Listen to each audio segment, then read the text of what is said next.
Membre du conseil scientifique du CRIGEN, le centre indépendant d'information sur le génie génétique, le Sartois Christian Vélo était dans la confidence de l'étude de Gilles-Éric Serralini.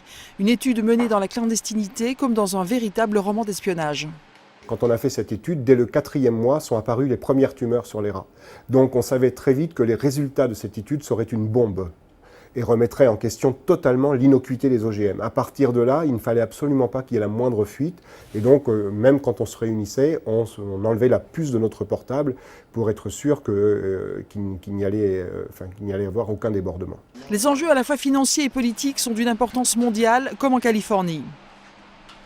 Il va y avoir dans ces prochains jours, enfin au mois de novembre, un référendum en Californie sur la traçabilité des OGM. Et il est évident que cette étude peut faire basculer le référendum en faveur d'une exigence de la traçabilité, ce qui aurait des conséquences sur tous les États-Unis en pleine campagne présidentielle. Donc vous comprenez l'importance des enjeux et pourquoi on voit aujourd'hui tous les pro-OGM s'activer face à cette étude. Bien, donc bonsoir à toutes et à tous. Je suis donc un chercheur du service public et je le revendique. Et en tant que chercheur du service public, je crois qu'il est extrêmement important, qu'il est de notre devoir même, je dirais, d'informer les citoyens de ce qui se trame dans nos labos. Je crois que l'époque où les chercheurs travaillaient tout seuls dans leur coin, sans soucier du reste de la société, est, ou devrait être en tout cas, révolue. Les recherches, qu'elles soient fondamentales ou appliquées, elles ont inévitablement des retombées sur l'ensemble de la société. Je crois que les OGM en sont un parfait exemple.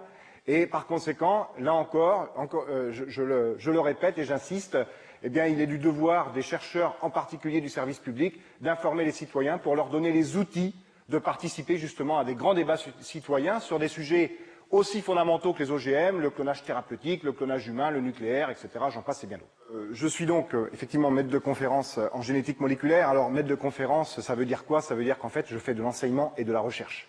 Donc j'enseigne à l'université Paris-Sud et au niveau recherche, j'ai un laboratoire au sein de l'Institut de génétique et microbiologie sur le centre scientifique d'Orsay. Alors les OGM, vous en avez tous beaucoup entendu parler à partir du moment où ils ont colonisé le monde agroalimentaire, c'est-à-dire depuis environ le début des années 90. Mais les OGM ne sont pas que agroalimentaires. Les OGM, ça fait 30 ans qu'on les utilise dans les laboratoires, pour la recherche fondamentale, pour le domaine médical également. Donc ils ont multiples domaines d'application, multiples facettes. Et ce sont en fait un petit peu ces multiples facettes que j'ai représentées ici de façon caricaturale, à savoir, est-ce que les OGM sont des organismes géniaux et merveilleux, ou des organismes génétiquement monstrueux, ou encore des outils génétiques de marketing. Moi, personnellement, je pense que les OGM pris dans leur globalité, c'est un petit peu tout ça à la fois. Tout dépend de quel OGM on parle, et dans quel contexte on les utilise.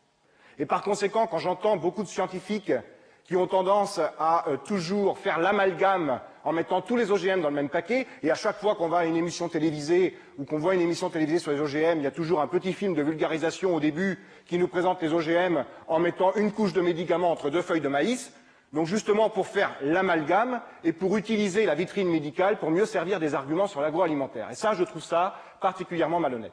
Chacun est libre d'être contre tous les OGM ou d'être contre certains, d'être pour d'autres, etc. Peu importe.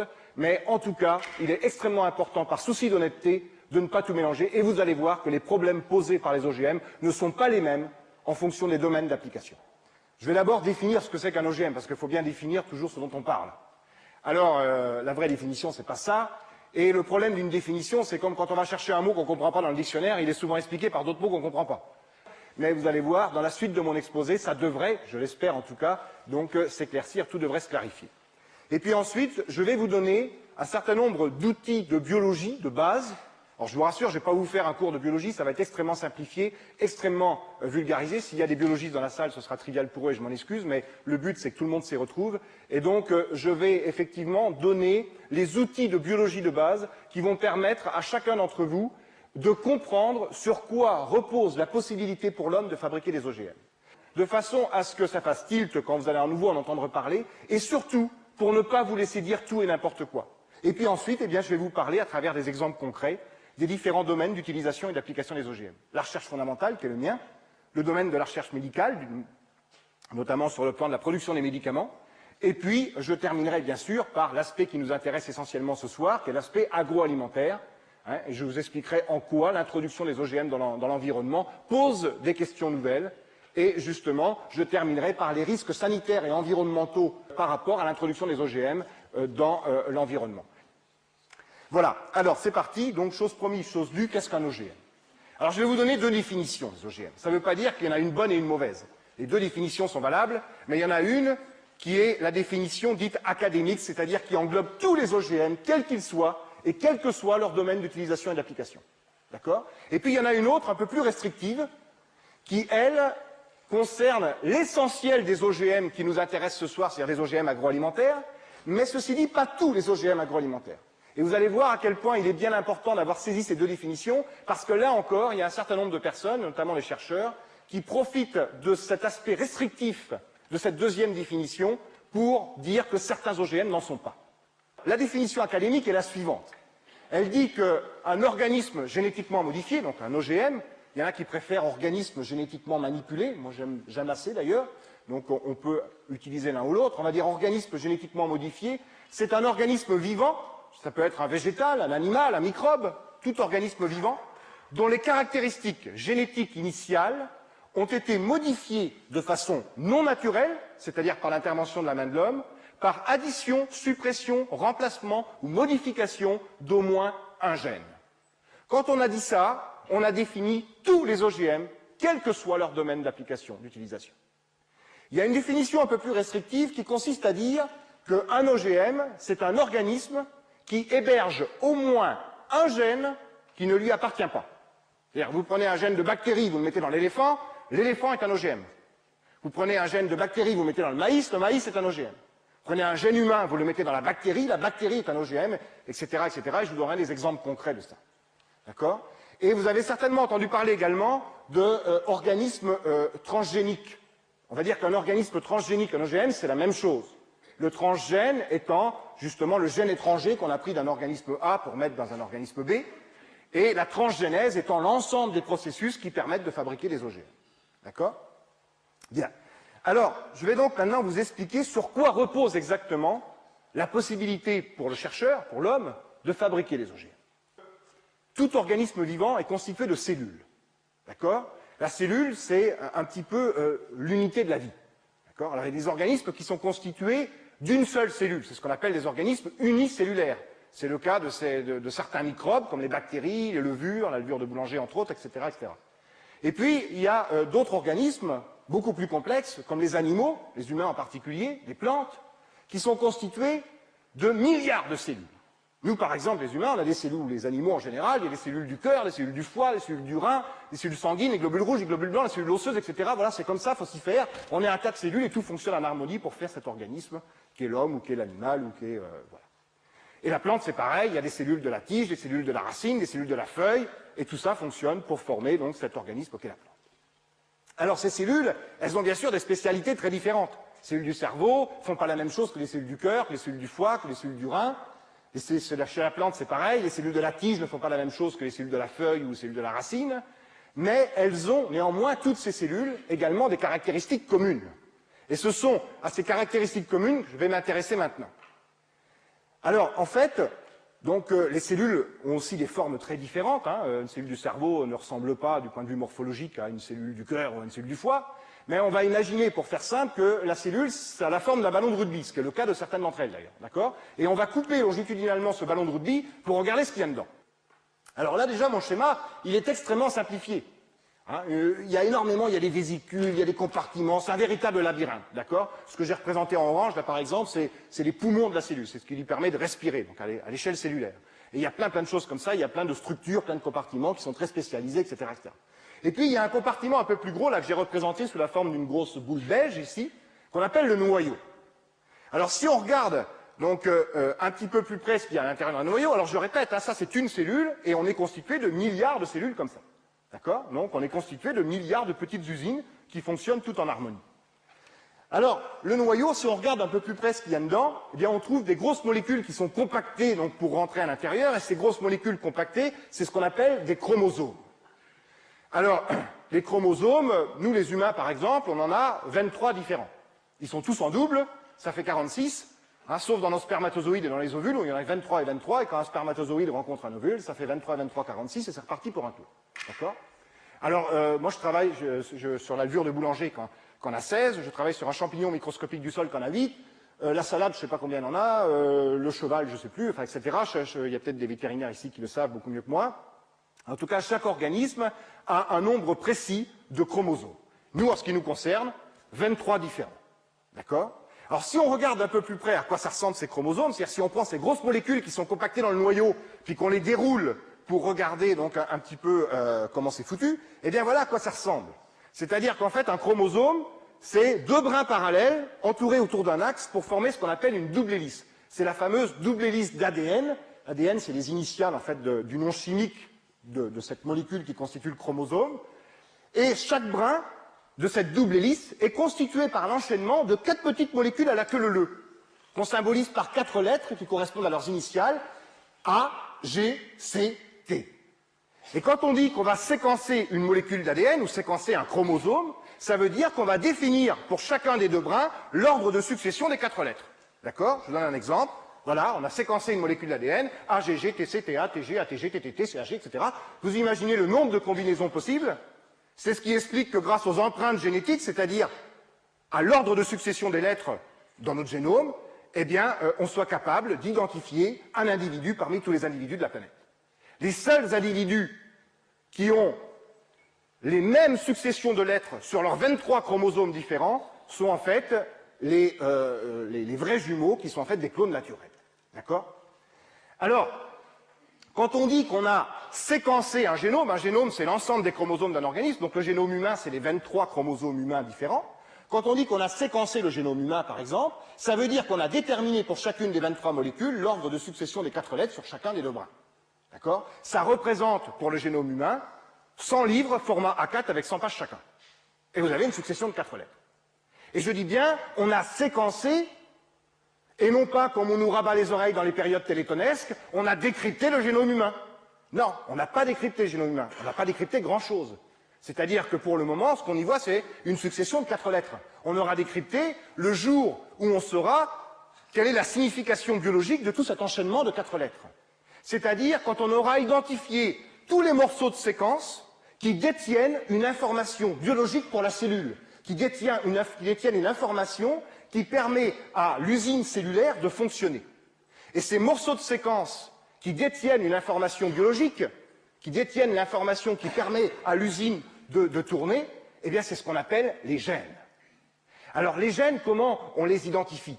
Eh bien il y a des méthodes expérimentales, peu importe, il y a des méthodes informatiques, par exemple on sait qu'un gène, ça commence toujours par ATG, ça se termine souvent par TAA, et là par exemple j'ai souligné une séquence qui pourrait correspondre à un gène. Donc pour résumer tout ça, on pourrait dire que le génome d'un organisme, c'est-à-dire l'ensemble de ses chromosomes, c'est une encyclopédie où chaque chromosome est un volume dans lequel il y a des phrases, ce sont les gènes, et le tout est écrit dans un alphabet de 4 lettres, A, G, C, T, c'est le langage génétique. D'accord? Alors, quand je dis que les gènes détiennent une information biologique qui permet à l'usine de tourner, à nos cellules de fonctionner, c'est quoi cette information? Eh bien, chaque gène, on va dire, détient le secret de fabrication d'une ou de plusieurs protéines. D'accord? Alors, c'est quoi les protéines?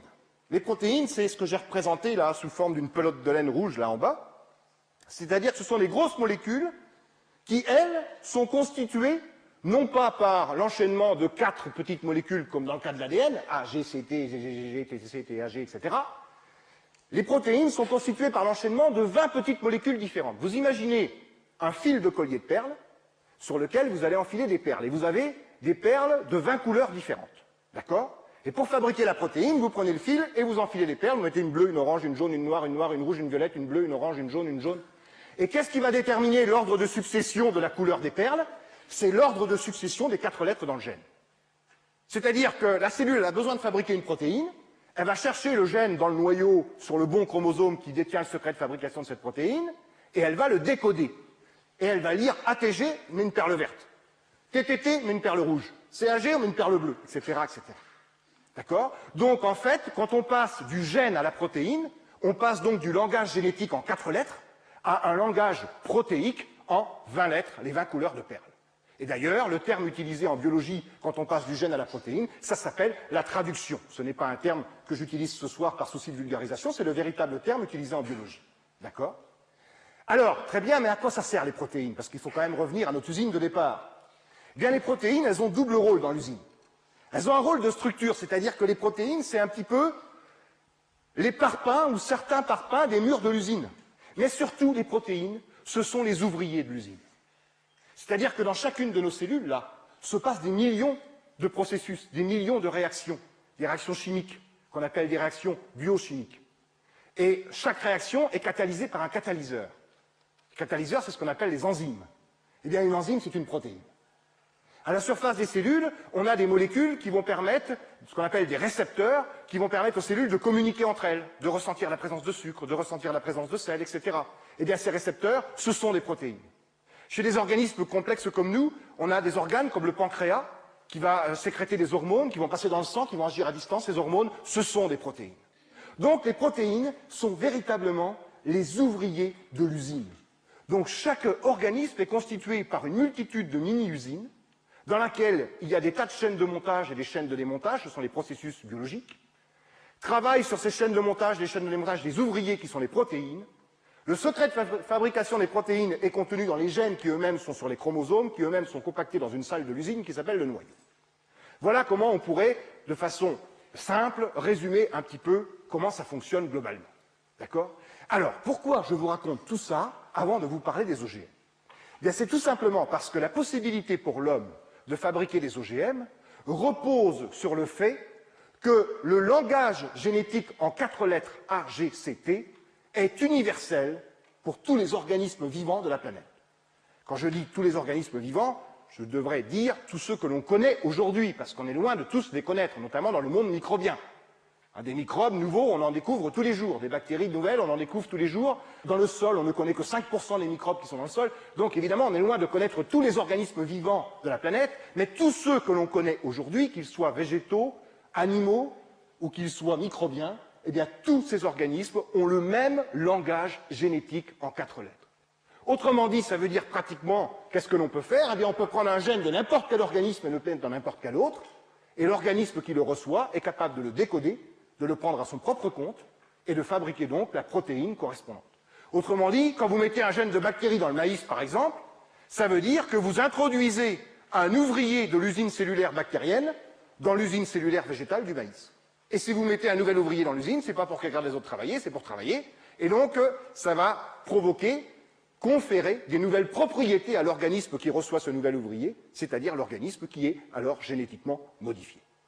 D'accord? Donc, dans l'absolu, on peut tout faire. On peut prendre un gène de n'importe quel organisme, le mettre dans n'importe quel autre, et ça marche. Alors, il y a des petits bidouillages à faire, mais globalement, ça marche. D'accord?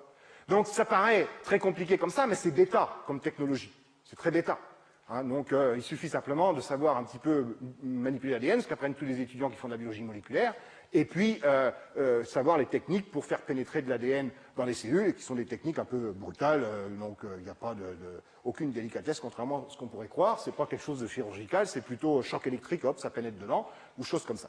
Alors, le premier domaine d'utilisation et d'application des OGM, eh bien, ça a été, c'est toujours, le domaine de la recherche fondamentale.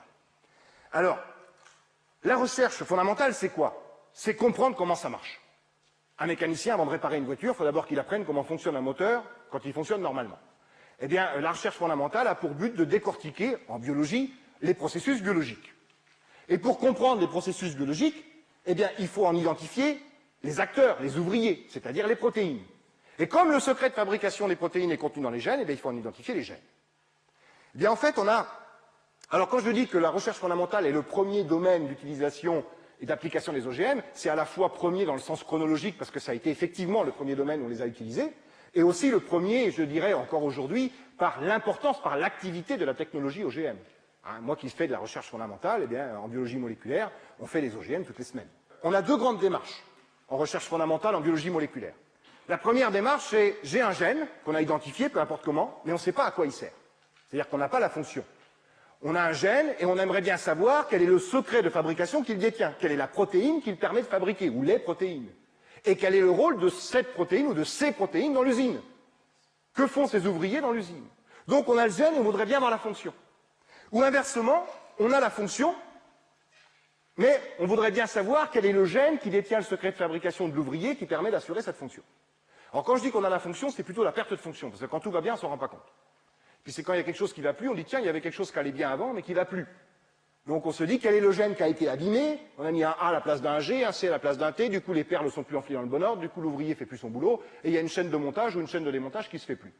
Et on voudrait savoir donc quel est ce gène qui a été abîmé pour que cette fonction ne se fasse plus. Eh bien ce que je vais vous montrer maintenant, pourquoi on passe par les OGM. Alors, je pars d'un lapin. Je ne travaille pas sur le lapin, mais c'est le seul animal que j'avais dans mon logiciel. Hein. Donc, on extrait l'ADN du lapin. Alors, pour extraire l'ADN du lapin, il n'y a pas besoin de tuer le lapin. Hein. Il suffit de prendre un petit peu de sang dans l'oreille ou un peu de sperme si c'est un mâle, parce que c'est très facile de purifier en particulier l'ADN à partir des liquides physiologiques comme le sang ou le sperme. Mais peu importe, on identifie donc un gène et on se dit, mais à quoi il sert ce gène? Et la démarche est la suivante. Moi, par exemple, j'y connais rien en mécanique automobile. J'ouvre un capot de voiture. Je vois de la porcelaine blanche. On me dit, ça s'appelle des bougies. Mais je ne sais pas à quoi ça sert, les bougies. Ben, il y a une méthode qui peut paraître bourrin, qui vaut ce qu'elle vaut, mais qui marche relativement bien, qui consiste à prendre un marteau, à casser les bougies. La bagnole démarre plus, on dit, tiens, les bougies, c'est impliqué dans l'allumage. Et là, en fait, nous, on a un petit peu la même démarche, c'est-à-dire qu'on a un gène, on ne sait pas à quoi il sert, on va l'inactiver, le remettre dans la bestiole à la place du gène normal, et on va regarder les conséquences. Si la bestiole n'entend plus, on va dire c'est impliqué dans l'audition. Si elle voit plus, on va dire c'est impliqué dans la vision. Si elle boite, on va dire c'est impliqué dans la fonction musculaire, etc., etc. Alors c'est pas toujours aussi simple, mais c'est la démarche générale. Le problème, c'est que pour inactiver ce gène, il va d'abord falloir le sortir du chromosome. Alors pour ça, on a dans notre boîte à outils de biologistes moléculaires des petites enzymes, donc des protéines, hein, qu'on a purifiées à partir d'organismes. Donc elles ont une fonction naturelle dans les organismes, mais nous on les utilise comme des outils pour aller couper l'ADN. Donc on est capable, avec telle enzyme, d'aller couper à tel endroit, avec tel autre à tel endroit. Donc on les choisit et on va couper en amont et en aval du gène et on va isoler notre gène. Et le problème, c'est que maintenant qu'on a notre gène, il va falloir l'inactiver. Pour l'inactiver, ça se fait in vitro, dans un tube à essai. Et le problème, c'est que pour l'inactiver, il en faut des grosses quantités. Et pour en avoir des grosses quantités, en fait, on n'a pas d'autre solution, c'est quelque chose qui nécessite plusieurs étapes, et à chaque étape, il nous faut beaucoup de matériel. Et on n'a pas d'autre solution que de mettre le gène dans une bactérie. Alors la bactérie en question, c'est une bactérie qu'on a naturellement dans notre intestin, hein, donc en sorte un microbe gentil qui vit avec nous, et qu'on a donc, nous, dans les laboratoires de biologie moléculaire, en stock à moins 80 degrés, donc on en a dans tous les laboratoires de biologie moléculaire. Et on met le gène dans la bactérie. Pourquoi? Parce que les bactéries se multiplient toutes les demi-heures. Ces bactéries, à 37 degrés, la température de l'intestin, elles se multiplient toutes les demi-heures. Alors mettre un gène de lapin ou autre dans la bactérie, ça prend 2 heures, hein, tout casser. Donc on fait ça en milieu d'après-midi, fin d'après-midi, et puis une fois qu'on a récupéré des bactéries qui ont reçu le gène de lapin, on va inoculer ces bactéries dans un petit tube de 3 millilitres. On en inocule très peu, ça se voit même pas à l'œil nu. Les étudiants, quand ils débutent, ils ont toujours l'impression qu'ils n'ont rien mis dans le tube. Mais, si vous quittez le boulot à 7 heures et que vous avez mis 1000 bactéries dans votre tube, qu'on va se multiplier toutes les demi-heures, à 7h30, il y en a 2000. Et puis à 8 heures, il y en a 4000. Et à 8h30, il y en a 8000, à 9h, il y en a 16000, etc., etc. Et à 4h du matin, quand vous en avez 1 million, et à 4h30, il y en a 2 millions, puis 4 millions, puis 8 millions, puis 16 millions. Et quand vous revenez le lendemain matin, eh bien, vous avez un culot comme ça de bactéries au fond de votre tube. Et comme elles se sont toutes multipliées à partir de la bactérie de départ dans laquelle il y avait le gène de lapin, elles ont toutes le gène de lapin. Et donc, du coup, on peut extraire, donc éclater les bactéries, extraire le gène de lapin, qu'on est capable de distinguer des gènes naturels de la bactérie, peu importe, et on obtient donc des grosses quantités de gènes de lapin que l'on peut alors manipuler in vitro et qu'on va inactiver. Peu importe comment, je passe le détail, et ce gène inactivé, on va le réintroduire dans l'animal à la place du gène normal. Alors, il y a des organismes, ça se fait très bien. Moi, sur la levure de boulanger, ça se fait vraiment très très bien. Sur mon champignon microscopique du sol, c'est déjà un peu plus compliqué, mais on y arrive pas trop mal. Chez un animal comme le lapin, évidemment, c'est encore plus compliqué parce qu'il faut le faire à l'échelle de l'embryon pour que toutes les cellules ensuite récupèrent le gène inactivé. Et donc, on va regarder, comme je le disais tout à l'heure, les conséquences sur la bestiole. Et là encore, eh bien, c'est pas toujours aussi simple. Parfois, on inactive un gène, puis il se passe rien. Il faut en inactiver 2, 3, 4, 5 avant de voir quelque chose. Et puis parfois, vous inactivez un seul gène, et puis le lapin, il est aveugle, il n'entend plus, il boite, enfin bon, et donc évidemment, c'est pas simple. Mais la démarche globale est celle-là. Vous pourrez me dire, mais non, vous n'avez pas mis de gène étranger dans le lapin. Certes, mais on a détruit, inactivé un gène naturel du lapin, un gène du lapin, et ça, bien sûr, ça s'est pas fait tout seul, ça s'est fait par la main de l'homme. On a donc modifié de façon non naturelle les caractéristiques génétiques initiales du lapin, et c'est donc un OGM. Je ne suis pas en train de dire que ça c'est forcément bien, etc. Moi j'en fais tous les jours, c'est pas pour ça que c'est bien. C'est pas pour ça qu'on ne doit pas se poser de questions. Évidemment, il y a toutes sortes de questions. Par exemple, les gens qui travaillent avec les animaux, on peut se poser la question jusqu'où on a le droit d'utiliser l'animal comme au service de l'homme, que ce soit pour la recherche ou pour autre chose, ou que ce soit pour s'amuser dans les arènes ou ailleurs d'ailleurs. Hein. Donc ça fait partie des questions qu'on est en droit de se poser. Donc ça pose effectivement des problèmes éthiques, par exemple. Donc je ne dis pas, moi là, que ça c'est forcément bien, chacun en fonction de ses sensibilités a le droit de réagir positivement ou négativement vis-à-vis de ça, mais ça fait partie du débat sur les OGM, et vous comprenez bien que les questions que vous poserez à partir de ça ne sont pas les mêmes que pour les OGM dans la nature, et ce qu'on va voir donc tout à l'heure dans un instant. Le domaine médical, OGM et médecine. Alors là encore, je ne pourrais pas être exhaustif parce qu'il y a multiples exemples d'utilisation des OGM dans le domaine médical. Et je vais vous donner deux exemples que j'ai choisis parce qu'ils nous concernent dans notre vie de tous les jours. Et c'est particulièrement la production de protéines d'intérêt pharmaceutique. Alors, je vais prendre un premier exemple qui est la production d'insuline. L'insuline, vous savez, c'est une hormone qui est sécrétée par le pancréas et qui permet de réguler le taux de sucre dans le sang. Par exemple, là, j'imagine que vous avez tous mangé, donc vous avez un taux de sucre dans le sang qui a augmenté. Le sucre, c'est le carburant de nos cellules. On en a vraiment besoin. D'ailleurs, quand les cellules du cerveau en ont pas assez, on a des petits vertiges et il est temps d'aller manger. D'accord ? Eh bien, le problème, c'est que ce sucre, il est apporté par l'alimentation, il va passer dans le sang, mais il ne faut pas qu'il reste dans le sang, il faut qu'il aille dans les cellules. Et pour passer du sang dans les cellules, ça ne se fait pas tout seul. Il y a nécessité d'une hormone qui s'appelle l'insuline. Et il y a des gens qui ne fabriquent pas assez d'insuline, ou qui fabriquent une insuline anormale. Et du coup, eh bien, ils ont un taux de sucre dans le sang qui est anormalement élevé pendant des durées de temps trop importantes, et c'est le fameux diabète insulinodépendant, avec les conséquences que vous savez. D'accord ? Eh bien, comment faisait-on autrefois, je dis autrefois parce que vous allez voir qu'on fait autrement aujourd'hui, pour soigner les personnes atteintes de diabète insulinodépendant? On ne pouvait pas dire, tiens, monsieur est bien portant, je vais lui prendre son insuline pour donner à sa voisine qui est diabétique. Parce que l'insuline et les hormones en général, on les fabrique juste dans les quantités dont on a besoin. Donc prendre de l'insuline à un bien portant pour donner à un mal portant, ce serait des habillés Pierre pour habiller Jacques. Donc ce n'était pas la solution. La solution, c'était d'aller la chercher ailleurs, c'est-à-dire chez l'animal. Alors en général, quand on va chercher chez l'animal pour l'homme, on a le choix entre le lapin et le cochon, qui, n'en déplaise, sont les deux animaux qui nous ressemblent le plus, du point de vue du fonctionnement physiologique. Et donc, en général, on va plutôt chez le cochon, et là on est allé chez le cochon, pourquoi? Parce qu'il y a très peu de maladies d'abord transmises du cochon à l'homme, et ensuite, et surtout, c'était la principale raison, l'insuline de cochon et l'insuline d'homme se ressemblent quasiment comme deux gouttes d'eau. C'est-à-dire, si on compare le collier de perles qui correspond à l'insuline de cochon au collier de perles qui correspond à l'insuline d'homme, puisque ce sont des protéines, il y a une perle de différence, une bleue à la place d'une rouge. Donc les chercheurs se sont dit, c'est bien le diable si ça ne marche pas. Et effectivement, ça marche. Vous prenez de l'insuline de porc, vous l'injectez à un diabétique et vous régulez son taux de sucre dans le sang. Mais ça causait deux problèmes. Un problème d'approvisionnement, vu le nombre de diabétiques qu'il y a dans nos sociétés occidentales et vu le nombre de gens qu'il y a là ce soir, je suis sûr qu'il y a au moins un diabétique. En tout cas, vous en connaissez. Eh bien, vu le nombre de diabétiques qu'il y a dans nos sociétés, vous imaginez le nombre de porcs qu'il fallait zigouiller pour satisfaire la demande. Donc ça, c'était le premier problème. Et le deuxième problème, qui était le principal, c'est que la petite différence que l'on croyait anodine entre l'insuline de porc et l'insuline d'homme, c'est avéré pas si anodine que ça, parce que les personnes qui s'injectaient de l'insuline tous les jours, voire 3 fois par jour, finissaient par développer des allergies contre l'insuline de porc, donc au point de ne plus pouvoir se soigner, à cause de cette petite différence. Eh bien, la solution, elle est venue de la transgénèse, de la technologie OGM. Comment? On part d'un bonhomme, alors chaque fois que vous verrez un petit bonhomme orange dans mon diaporama, c'est qu'il est en bonne santé. Quand il est gris, c'est qu'il n'est pas bien. D'accord? Bon, c'est mon symbolisme, pas moi. Donc, on extrait l'ADN du bonhomme. Bon, là encore, il n'y a pas besoin de le tuer. Hein. Donc, on prend un petit peu de sang et on extrait l'ADN. Et on identifie, ça fait 30 ans environ, 30 ans, qu'on a identifié le gène de l'insuline humaine sur un de nos 23 chromosomes. D'accord? Alors, peu importe comment on l'a identifié, ce n'est pas le propos ici. On a identifié ce gène et comment on s'y est pris? Eh bien, de la manière suivante. On est allé encore couper le gène pour le ressortir du reste du chromosome. Quand ce gène est traduit en protéines, il fabrique donc l'insuline, puisqu'il détient le secret de fabrication de l'insuline, insuline que j'ai représentée de façon schématique sous la forme d'un triangle rouge. D'accord? Eh bien là encore, on a mis ce gène dans la bactérie de notre intestin. D'accord? Et sauf que là, au lieu de cultiver les bactéries dans 3 millilitres, on les cultive dans des fermenteurs de 200 litres à une échelle industrielle. C'est-à-dire qu'en fait, bon, c'est un espace confiné, donc dans un espace fermé, dans un laboratoire, et on multiplie les bactéries à foison, donc dans des fermenteurs de 200 litres. Et en plus, donc, toute la nuit, tous les jours, on leur redonne du milieu en permanence, de quoi manger en permanence, du sucre, de l'azote, etc., de façon à ce qu'elles manquent de rien et qu'elles puissent se multiplier sans arrêt.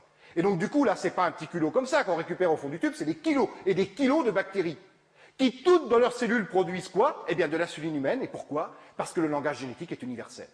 Elles prennent donc le gène humain à leur propre compte, le décodent et fabriquent l'insuline correspondante, c'est-à-dire l'insuline humaine. D'accord? Et on peut donc à ce moment-là éclater les bactéries pour récupérer l'insuline et que l'on va pouvoir conditionner sous forme de médicaments pour l'injecter donc à une personne qui n'est pas bien parce qu'elle est diabétique, insulinodépendante. Eh bien, il faut savoir que s'il y a des diabétiques dans la salle, et je répète, je sais qu'il y en a, et vous en connaissez, eh bien, ces diabétiques, quand ils vont chercher leur insuline en pharmacie, depuis 1981, elle est faite comme ça. Alors, vous voyez, je suis sûr que beaucoup de gens l'apprennent ce soir. Et ça, c'est regrettable. Pourquoi? Parce que ça prouve, là encore, qu'il y a une énorme lacune dans la communication entre le monde scientifique, d'une part, et le reste de la société civile, d'autre part.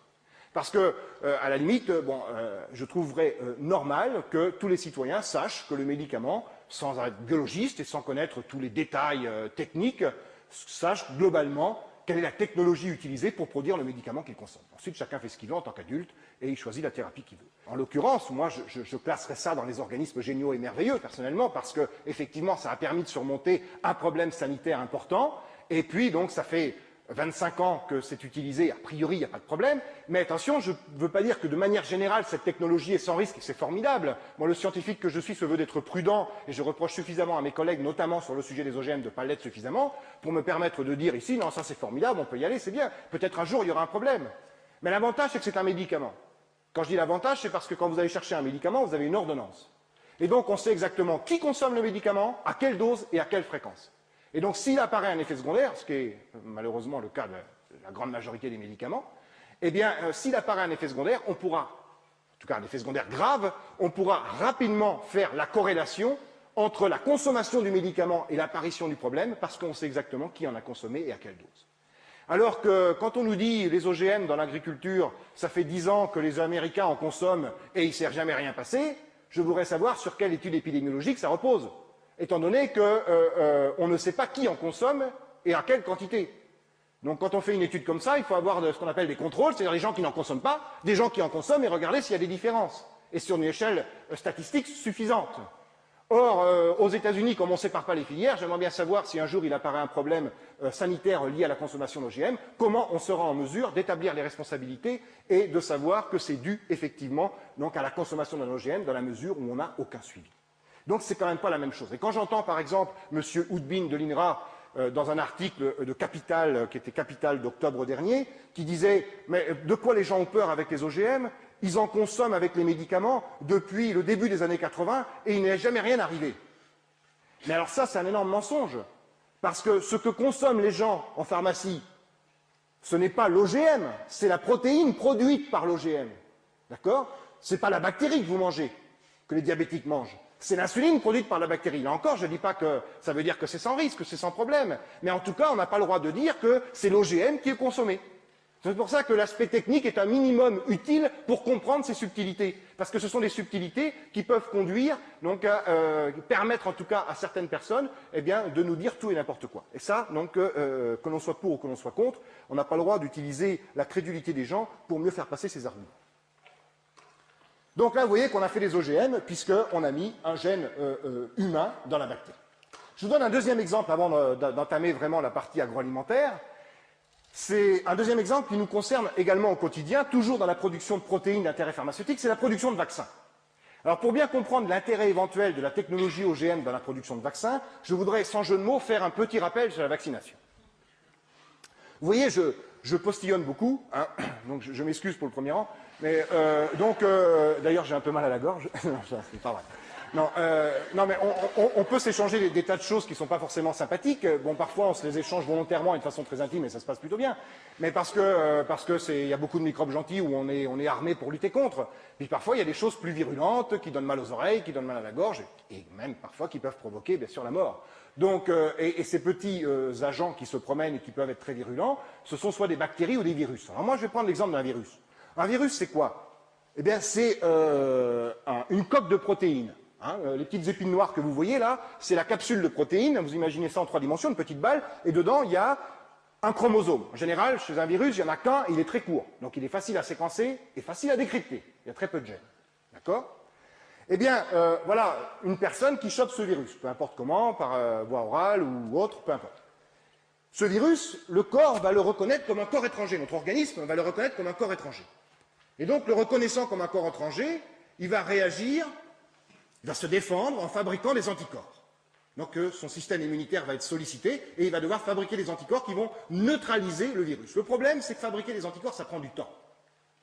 Et le temps que l'organisme fabrique les anticorps, en général, le virus, il en profite pour se multiplier et c'est lui qui gagne. Et vous voyez, le virus, eh bien, mon monsieur qui était orange, il devient gris et le virus continue à se marrer. Pasteur avait une idée géniale, il s'est dit, mais si on injectait volontairement les virus à l'individu, sauf qu'avant de les injecter, on va les fragiliser par la chaleur ou les rayons ultraviolets, on va ce qu'on appelle les atténuer, mettre un peu dans les choux. Et donc, à ce moment-là, quand l'organisme va choper ce virus, il va toujours le reconnaître comme un corps étranger. Il va réagir de la même manière, c'est-à-dire qu'il va fabriquer des anticorps. Ça prend toujours autant de temps de fabriquer des anticorps. Sauf que comme le virus est dans les choux, il n'a pas le temps d'en profiter pour se multiplier. Et du coup, la personne reste en bonne santé et le virus continue de faire la gueule. C'est la vaccination. D'accord? Mais il est arrivé des accidents. Comment? Eh bien, des virus que l'on croyait avoir atténués par la chaleur ou par les rayons ultraviolets, en fait, il n'était pas. Vous voyez, le virus, il fait la gueule, mais il fait un clin d'œil. Et donc, en fait, croyant vacciner la personne, on lui injecte un virus en bonne santé, et donc la personne, du coup, eh bien, est malade, c'est-à-dire qu'elle chope la maladie au lieu d'être vaccinée, et le virus, lui, se marre. Eh bien, une solution, je dis une solution parce que je ne suis pas sûr que sur ce sujet, toutes les alternatives aient été explorées, et justement, le sujet des alternatives, le problème des alternatives dans le sujet OGM, c'est extrêmement important, et je veux beaucoup en parler dans l'aspect agroalimentaire. Les alternatives, est-ce qu'on ne peut pas faire autrement si toutefois on ne maîtrise pas tout? Bon. En tout cas, je vais vous présenter une des solutions qui a permis de surmonter ce problème. Enfin, la solution aujourd'hui qui a permis de surmonter ce problème. Comment? On part du virus. On extrait son ADN. Je vous dis, il n'y a qu'un chromosome, il est très court. Bon, très bien. On n'a donc pas de mal à le séquencer, à le décrypter et à identifier le gène qui détient le secret de fabrication de cette protéine de surface, la petite épine noire là, qui est la seule visible de l'extérieur et donc la seule reconnue comme corps étranger. D'accord? Eh bien, ce gène, on va le couper, pareil, avec nos petites enzymes, on va l'isoler, et lorsqu'il est traduit en protéine, eh bien, il permet de fabriquer cette protéine de surface que l'on a grossie ici, donc que j'ai grossi sous forme d'une grosse flèche, là.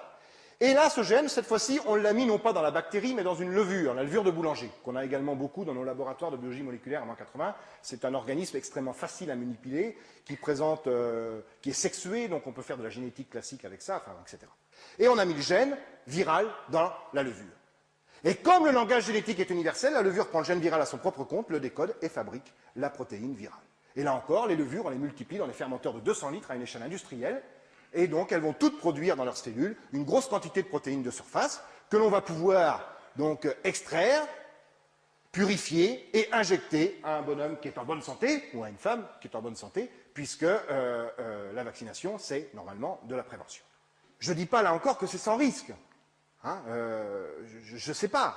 En tout cas, à un instant T, là encore, ça a permis de résoudre. Ça peut très bien marcher avec une protéine et puis causer des problèmes avec une autre. On peut tout imaginer. En tout cas, dans l'absolu, ça a permis de résoudre des problèmes sanitaires, là encore. Et je dirais, si je mets ma blouse blanche, mes gants, et puis que je me remets dans la peau du scientifique sans regarder ailleurs, c'est particulièrement joli.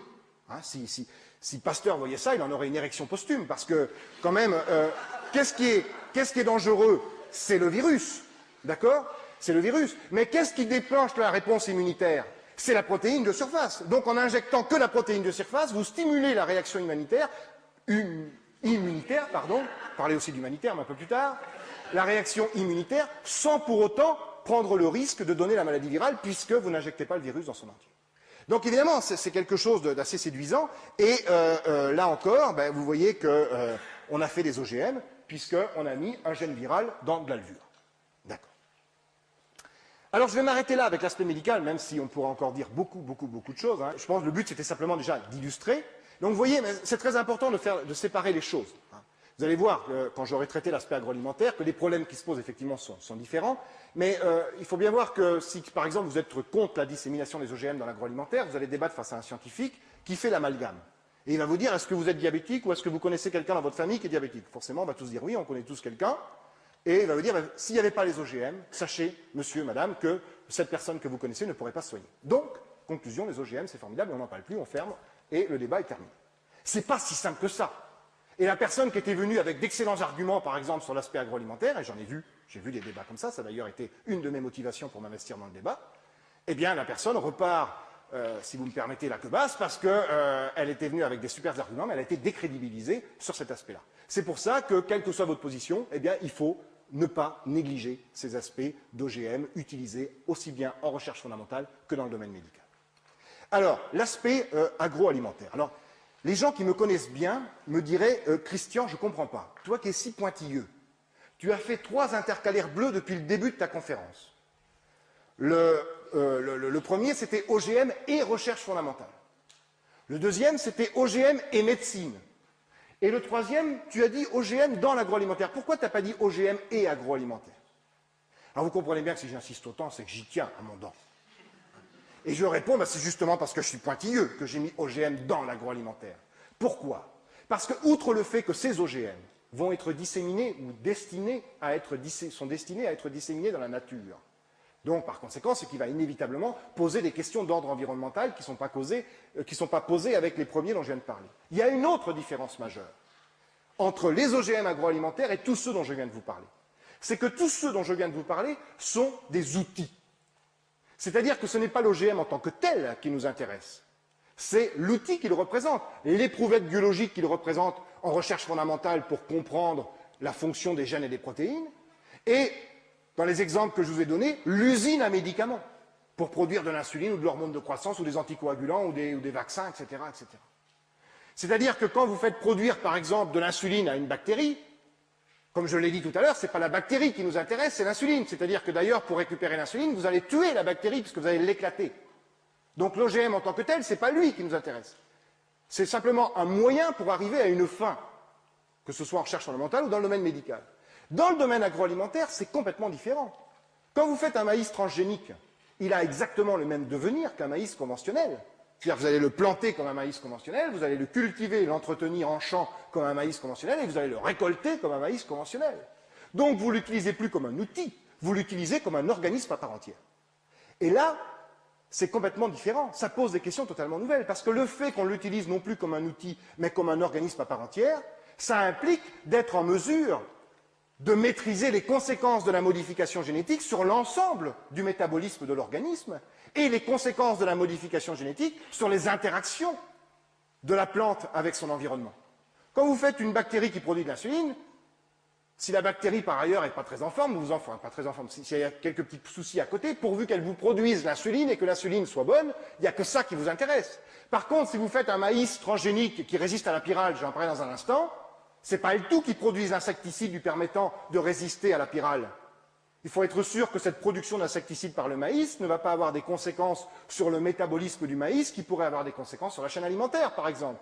Il faut maîtriser toutes les conséquences de la production permanente de cet insecticide par le maïs sur le sol, sur l'environnement, sur les insectes utiles, etc., etc. Donc toutes les questions posées sont bien sûr beaucoup plus vastes. Et c'est la raison pour laquelle les OGM agroalimentaires, on fait beaucoup plus parler d'eux. Parce que ça soulève des questions d'ordre sanitaire et d'ordre environnemental notamment, qui ne sont pas posées, ou en tout cas pas de la même manière, avec les OGM confinés utilisés en recherche fondamentale et en médical. Et là encore, c'est pour ça qu'on ne peut pas tout amalgamer. Alors, les OGM qu'on utilise dans le domaine agroalimentaire, il y en a, ils ont 2 grandes catégories. Il y a la première catégorie c'est la réalité, c'est les 99% d'OGM qui sont plantés à la surface de la planète. Ce sont ce qu'on appelle des plantes à pesticides. Et puis il y a les 1% qui restent dont je vais parler ensuite. Donc je vais vous parler de ce qui se fait, je vais vous parler de ce qui se prépare, et je vais vous parler des promesses. Pour reprendre une expression de Jacques Testard, si ma tante en avait. Donc, parce que ça existe parmi les OGM, les promesses qu'on nous fait depuis 20 ans, etc. Alors 99%, je le disais, des OGM agricoles sont des plantes à pesticides, c'est-à-dire des plantes qui vont soit produire un insecticide leur permettant de résister à un insecte ravageur, soit qui vont être capables d'absorber un herbicide sans mourir. D'accord?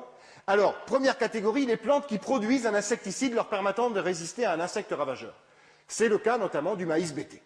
Alors, il n'y a pas que du maïs BT. Aujourd'hui, il y a du coton BT, il y a de la betterave BT, il y a plein de choses BT. Mais bon, je vais prendre un exemple, qui est l'exemple du maïs, et qui notamment est la plante qui fait le plus de pression aux portes de l'Europe.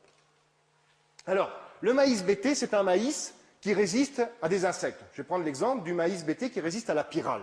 La pyrale, c'est un papillon crépusculaire dont la chenille fait des dégâts dans la tige du maïs. Vous avez ici le trou fait par la chenille, et puis en haut, une coupe longitudinale de la tige qui vous permet de voir les dégâts de la chenille dans la tige, et cette chenille qui peut éventuellement remonter jusque dans l'épi.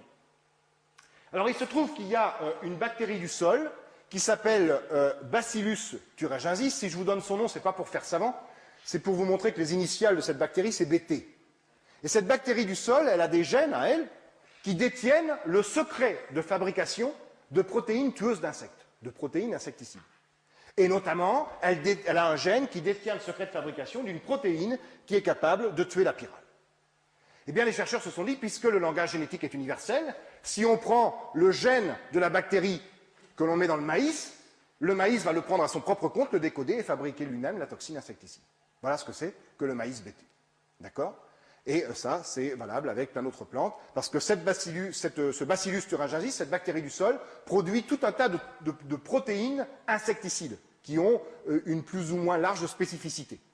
Donc il y a des protéines tueuses de la pyrale, il y en a d'autres qui tuent d'autres insectes qui sont les agents pathogènes du coton, etc., etc. Enfin, des insectes ravageurs du coton. Donc voilà, donc il y a du coton BT, il y a plein de plantes BT. Deuxième catégorie de plantes à pesticides, ce sont les plantes qui non plus produisent un insecticide, mais qu'on a rendu capable d'absorber un herbicide sans mourir. Normalement, quand une plante absorbe un herbicide, elle meurt. Et bien là, on a rendu la plante capable d'absorber l'herbicide sans mourir. C'est le cas notamment, vous en avez tous entendu parler, du soja au Roundup. Bon, là encore, il n'y a pas que du soja Roundup, il y a tout au Roundup. Hein. Mais je vais parler du soja. Donc, le Roundup, d'abord, c'est quoi? Le Roundup, certains ici connaissent certainement mieux que moi le Roundup. Le Roundup, dont sa molécule active s'appelle le glyphosate, c'est un herbicide dit à large spectre. Large spectre, c'est-à-dire qu'il tue tout ce qui bouge. Enfin, les plantes. Hein, toutes les plantes. Qui ne bougent pas, d'ailleurs. Mais bon, il tue toutes les plantes indifféremment. Et pourquoi il est si efficace sur les plantes? Eh bien, tout simplement parce qu'il agit sur un ouvrier particulier de l'usine cellulaire végétale, un ouvrier clé de l'usine, qu'on appelle le PSPS, mais peu importe, il faut bien lui donner un nom. Et cet ouvrier, pourquoi il est un ouvrier central? Parce qu'en fait, il est impliqué dans la fabrication des petites perles. De certaines petites perles. Donc si cet ouvrier arrête de bosser, il n'y a plus de perles. S'il n'y a plus de perles, on ne peut plus les enfiler, donc il n'y a plus de protéines, donc il n'y a plus d'ouvriers dans l'usine, l'usine ferme ses portes et la plante crève. Voilà donc pourquoi c'est extrêmement efficace. Alors j'ai représenté ici cette protéine, cet ouvrier central, le PSPS, sous la forme d'une boule rouge ici. Hein, et cette protéine est donc impliquée dans la synthèse des perles, donc indirectement dans la synthèse des protéines, donc des autres ouvriers de l'usine. Eh bien le Roundup pénètre dans la plante, c'est la petite boule verte.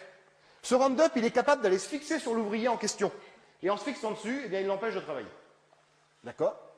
Eh bien, le soja au Roundup, il y a plusieurs catégories, mais ça c'est notamment le premier qui a été fait, et il y en a encore beaucoup comme ça.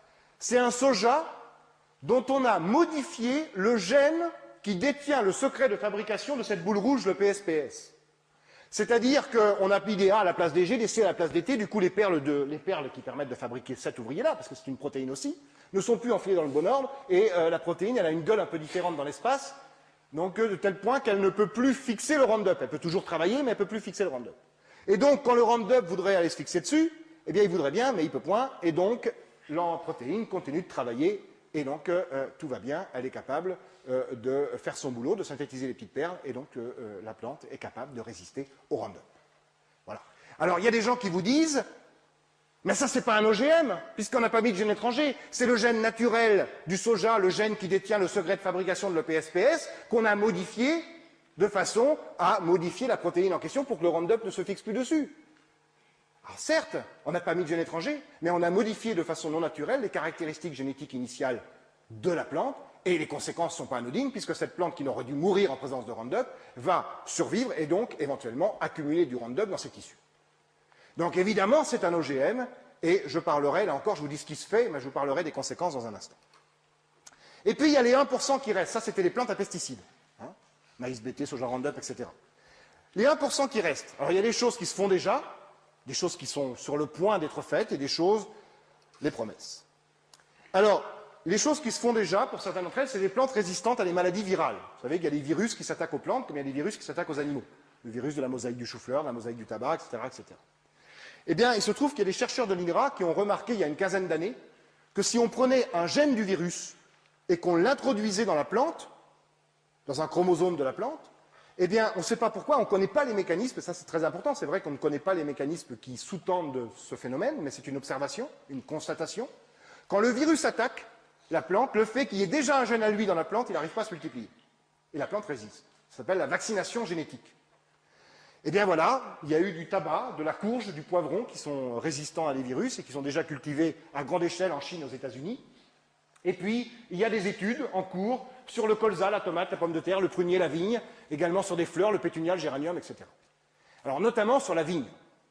Parce que toutes les vignes de France, toutes les vignes de la planète, pardon, sont victimes d'une maladie virale qui s'appelle la maladie du Cournouet. Le Cournouet, c'est un virus qui est transporté par un ver microscopique du sol et qui pénètre dans le pied de vigne par les racines.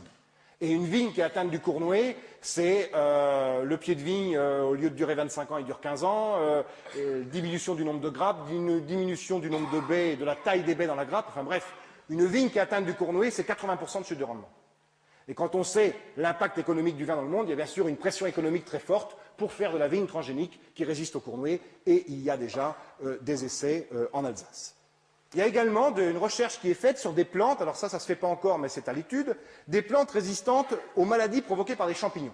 Alors moi, je travaille sur un champignon microscopique du sol qui n'est pas un pathogène de plante, mais j'ai des collègues dans le même institut qui travaillent sur des pathogènes de plantes, des pathogènes du riz, du colza, etc. Eh bien, il se trouve qu'on connaît relativement bien la manière dont le champignon pénètre dans la plante, mais on ne connaît pas les mécanismes de virulence. Les mécanismes moléculaires de la virulence, on ne les maîtrise pas, on ne les connaît pas. Il y a beaucoup d'études faites là-dessus, mais on ne les maîtrise pas. Et bien qu'on ne maîtrise pas les mécanismes de virulence, on envisage déjà de faire des plantes qui résistent aux champignons. C'est ça qui me dérange aussi un petit peu, c'est qu'on met toujours un petit peu la charrue devant les bœufs. Au lieu de d'abord essayer de comprendre comment ça marche et de voir ensuite quelle application on peut en tirer pour résoudre tel ou tel problème, eh bien, on est dans une logique de technoscience, je dirais, où on fonce un petit peu sans essayer de faire la recherche fondamentale préalable qui serait nécessaire de faire. Et donc, je vais vous donner un exemple concret. Il y a par exemple le colza est victime donc d'un champignon qui provoque une maladie grave chez le colza. Alors, on ne connaît pas le mécanisme exact de virulence, comme je le disais, mais on sait comment le champignon pénètre dans le colza. À la fin de la floraison, quand le colza perd ses pétales, s'il y a de l'humidité dans l'air, les pétales viennent, en tombant, viennent se coller à la feuille ou se coller à la tige. Et la zone de contact entre le pétale et la feuille ou le pétale et la tige, c'est la zone privilégiée de pénétration des spores du champignon dans la plante. Eh bien, il y a des chercheurs qui se sont dit qu'à cela ne tienne, on va faire des plantes qui résistent, on va faire des colzas sans fleurs. Un petit peu comme pour résoudre le problème des pellicules, on faisait des hommes sans cheveux. Il y a peut-être d'autres solutions. Ça, c'est le problème aussi des alternatives. On peut peut-être faire autrement. Mettons à plat les alternatives. Voilà. Alors ensuite, c'est les promesses. Donc là, c'est les fameuses, si ma tante en avait, des plantes adaptées à des environnements hostiles. C'est-à-dire qui pourraient pousser là où il y a beaucoup d'eau, ou qui pourraient pousser là où c'est très aride, ou qui pourraient pousser dans des milieux très salins, etc. Ça fait 20 ans qu'on nous en parle, c'est 20 ans qu'on nous les promet, mais en réalité, ce qu'on a sur la planète, c'est 99% de plantes résistantes à des maladies virales. Et puis bon, j'ai rencontré beaucoup de chercheurs de l'INRA qui eux-mêmes disent, mais attendez, c'est pas par la technologie OGM qu'on va résoudre le problème du stress hydrique d'une plante, ça fait appel à tellement de mécanismes complexes et à tellement de gènes, que croire qu'en introduisant 1, 2, 3 ou 4 gènes dans une plante, on va résoudre le problème du stress hydrique, il y a sûrement d'autres manières. Enfin bref. Les plantes à valeur nutritive modifiée. Ça, vous en avez déjà entendu parler pour certaines d'entre elles. Alors, ce seraient des plantes qui seraient plus riches en vitamines, qui feraient des graisses de meilleure qualité, etc., etc. Il y en a une d'elles dont vous avez entendu parler, c'est le riz doré. Alors, le riz doré, c'est quoi? C'est un riz transgénique qui est capable de faire de la vitamine A. La vitamine A, elle est faite à partir du carotène. Le carotène, comme son nom l'indique, on le trouve abondamment dans la carotte, aussi dans la tomate. C'est ce pigment qui donne la couleur orangée rouge. D'accord? Eh bien, il se trouve que le riz doré ne sait pas faire le riz ne sait pas faire de carotène, et donc il ne sait pas faire de vitamine A. Par contre, dans le riz, on va trouver la molécule à partir de laquelle on est capable de faire du carotène. Cette molécule s'appelle le GPP. Là encore, il faut bien lui donner un nom. D'accord? Et le riz a la molécule à partir de laquelle on pourrait faire du carotène, et pourtant, il ne fait pas de carotène. Pourquoi? Parce que pour transformer le GPP en carotène, il faut 3 ouvriers dans l'usine. 3 enzymes. D'accord? Une première enzyme qui va faire un premier produit, etc. Enfin bref, c'est une chaîne de montage pour transformer le GPP en carotène. Et si le riz n'est pas capable de le faire, c'est parce qu'il n'a pas les 3 ouvriers en question. Et s'il n'a pas les 3 ouvriers, c'est parce qu'il n'a pas les 3 gènes qui détiennent le secret de fabrication de ces ouvriers. Bien qu'à cela tienne, des chercheurs ont dit on va mettre 2 gènes de jonquilles qui permettent de fabriquer le premier et le deuxième ouvrier, un gène de bactéries qui permet de fabriquer le troisième, et du coup, on a reconstitué de toutes pièces une chaîne de montage, une nouvelle chaîne de montage dans l'usine cellulaire du riz qui permet de transformer le GPP en carotène. Et comme le carotène lui donne une couleur jaune-orangé, on appelle le riz doré. D'accord ? Là encore, je vous dis ce qui se fait, je vous parlerai des conséquences dans un instant. Alors, on ne peut pas terminer le lexique un petit peu de l'aspect agroalimentaire sans parler des animaux. Dans le domaine médical, il y a beaucoup d'animaux transgéniques qui servent de modèle pour étudier les maladies humaines, j'en ai pas parlé, qui sont en espace confiné. Là aussi, dans le domaine agricole, agroalimentaire, il y a des animaux transgéniques, enfin il y en a qui se préparent, il y en a un dont vous avez beaucoup entendu parler et qui est sur le point d'être commercialisé au Canada. Donc, et bien sûr, ce sont des animaux destinés à l'alimentation humaine. Alors, l'un d'entre eux, c'est le poisson géant. C'est celui-là, dont vous avez beaucoup entendu parler certainement et qui est sur le point d'être commercialisé au Canada. Poisson géant, il s'agit en l'occurrence du saumon atlantique, il y a également des barbus de rivière, barres d'Amérique, truites arc-en-ciel. Donc ce sont des poissons dont on a modifié le gène d'hormones de croissance, de façon en quelque sorte à le doper. Donc le poisson fait beaucoup plus d'hormones de croissance et du coup il grossit beaucoup plus vite et il devient beaucoup plus gros. Et notamment le saumon atlantique, donc vous voyez, le saumon transgénique grossit de 30 à 60% plus vite. Et il a une taille adulte qui peut aller jusqu'à, le record qui a été obtenu, c'est 11 fois la taille normale. D'accord ? Bon, alors en moyenne, c'est 4, 5, 6 fois la taille normale, sachant qu'un saumon, ça fait quand même déjà 75 cm en moyenne. Vous voyez un peu le bestiau. Hein ?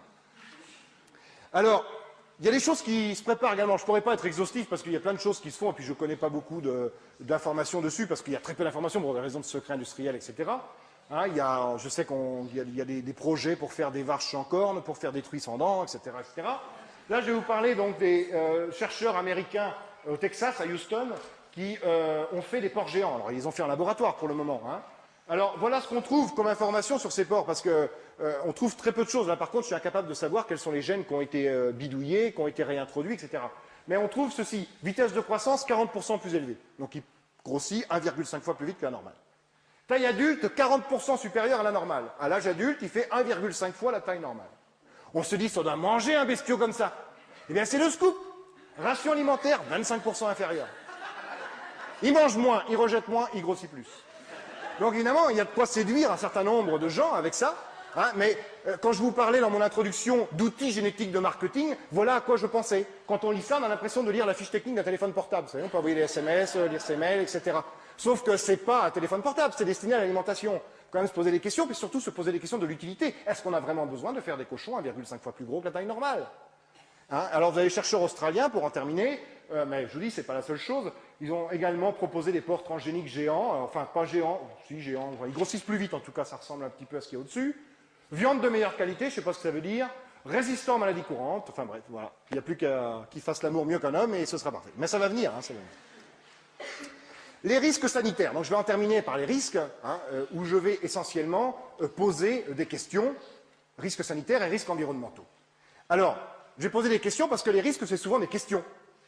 Mais quel pourrait être le risque? Est-ce que ce risque est fondé, etc., etc.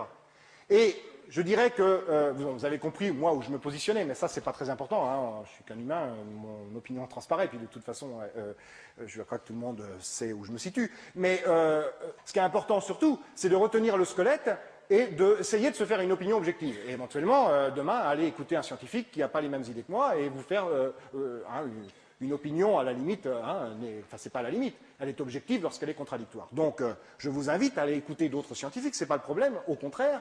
Simplement, il faut bien savoir que si chacun d'entre vous, par exemple, se dit mais moi j'aimerais bien me faire une position sur les OGM au cas par cas, ce qui est plutôt sain comme démarche, hein, se dire au cas par cas, quels sont les avantages, quels sont les risques, etc. Très bien.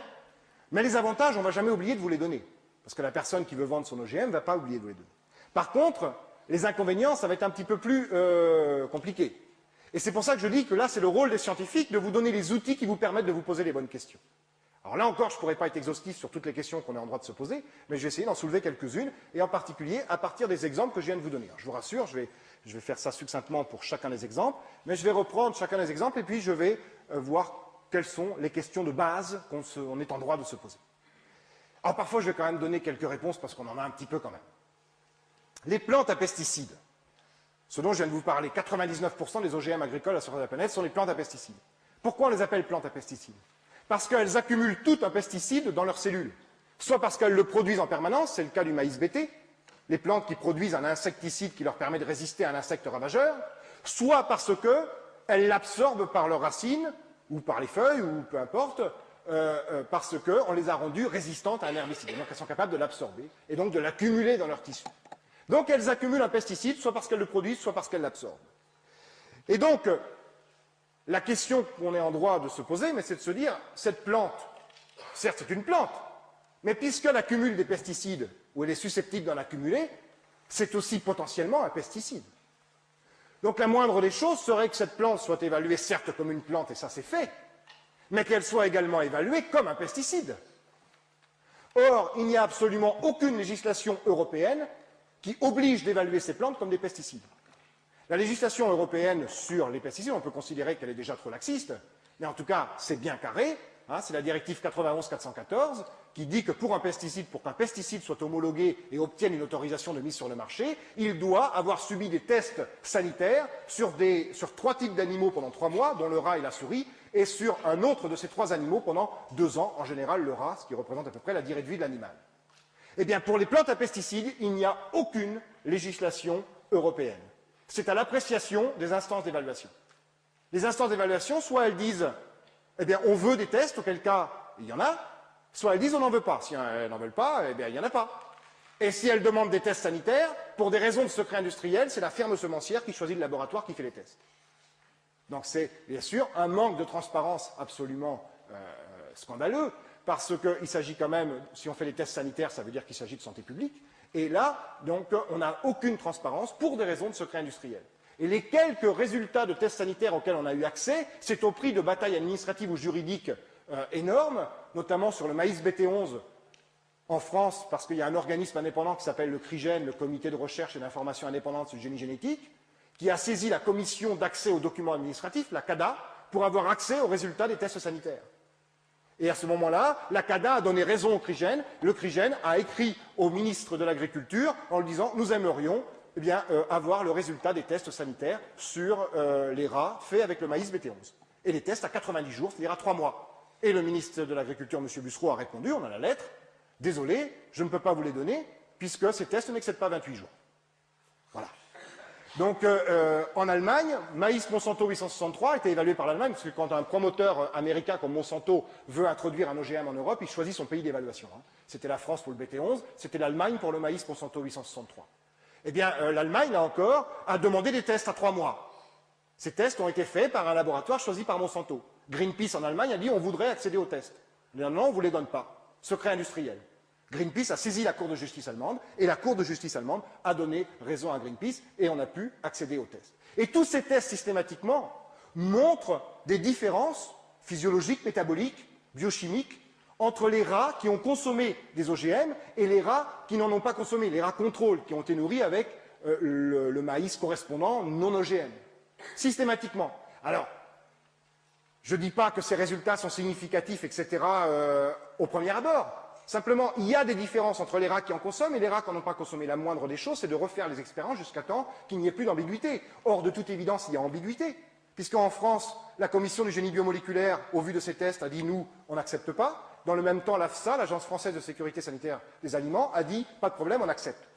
Alors que les experts ne soient pas d'accord sur des résultats scientifiques, ça arrive souvent.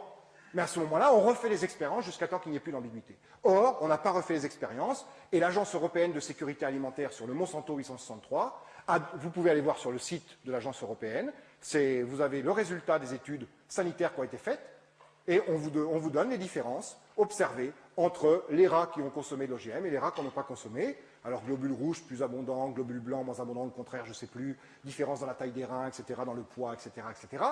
Et conclusion de l'Agence européenne de sécurité alimentaire, ces résultats sont statistiquement significatifs, mais biologiquement non significatifs. Donc, avis favorable. C'est-à-dire, on vous dit, l'eau pourrait être polluée, donc vous pouvez la boire. Et pourquoi c'est biologiquement non significatif? Notamment parce que c'est sexe dépendant. Il y a des différences entre les mâles et les femelles. Par exemple, imaginez, vous avez les mâles qui sont tous moins lourds que les contrôles, et les femelles qui sont toutes plus lourdes. Ben, globalement, le poids est bon. Prenez un homme, vous lui mettez la tête dans un four à micro-ondes, vous l'électrez dans un bloc de glace, et vous dites que la température moyenne du corps est bonne. Alors que la moindre des choses, quand on a des différences liées au sexe, c'est de faire des dosages hormonaux. Et ces dosages hormonaux n'ont pas été faits.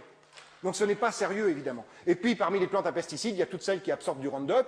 Alors le Roundup, vous faites ce que vous voulez, il y en a qui disent qu'on peut en boire, vous faites ce que vous voulez. Moi, je ne vous le conseille pas.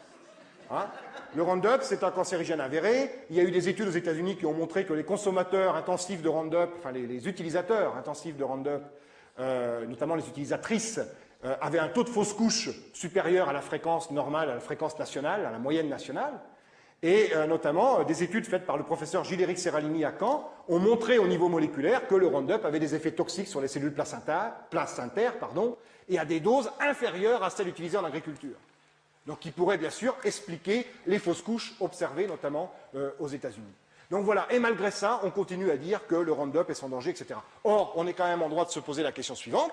Si une plante OGM est capable d'accumuler du Roundup, puisqu'elle y résiste, donc elle ne va pas crever, elle va pouvoir l'absorber. Que devient ce Roundup dans la chaîne alimentaire? Que devient-il chez l'animal qui mange la plante et que devient-il chez l'homme qui mange l'animal? Sachant que les pesticides, notamment, s'accumulent de façon générale dans la chaîne alimentaire, notamment on peut les retrouver au niveau des laits des vaches ou au niveau des œufs des volailles. Et ça, c'est extrêmement important parce que la traçabilité, on nous dit 0,9, d'abord 0,9%, ce n'est pas du tout le résultat d'une étude scientifique, 0,9%, c'est un compromis politique entre les bio qui voulaient 0 et les semenciers qui voulaient 2 et 5.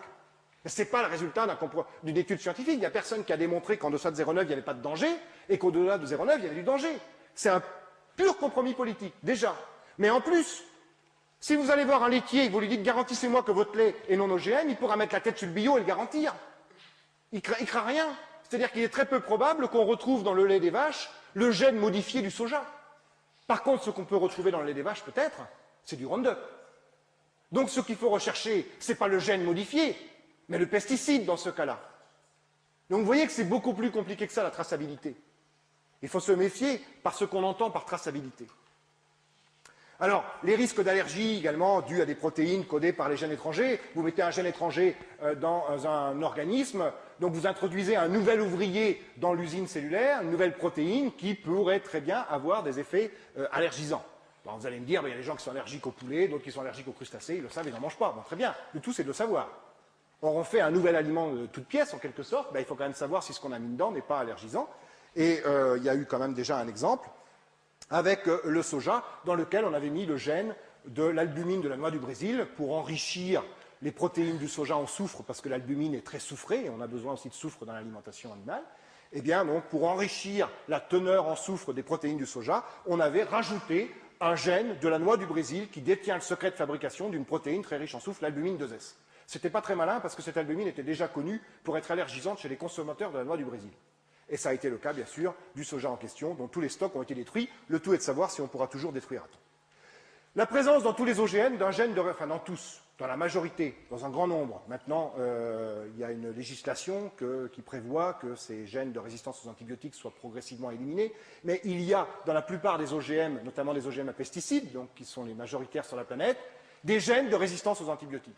Pourquoi? Alors, c'est un peu compliqué, mais c'est pour un souci technique. C'est-à-dire que pour faciliter le travail du chercheur qui est en train de construire son OGM, quand on met un gène étranger dans une plante ou dans des cellules de plante, il y a quelques cellules qui vont récupérer le gène étranger et pas les autres.